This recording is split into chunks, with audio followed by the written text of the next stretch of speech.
बांगड्याला भरी दिना बांगड्या भरी दिना भाऊचं नाव काय आहे भाऊचं नाव हा विजय हा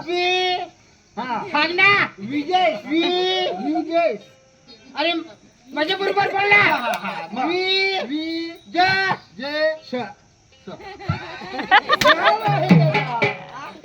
विजय भाऊ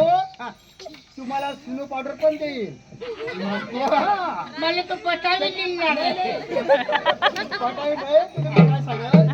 विजय भाऊ दुकान लय मोठं आहे बापरे मोठं दुकान विजय भाऊ लय मोठं आहे दुकान भैया विजय दादा दुकान मोठं आहे माझं दुकान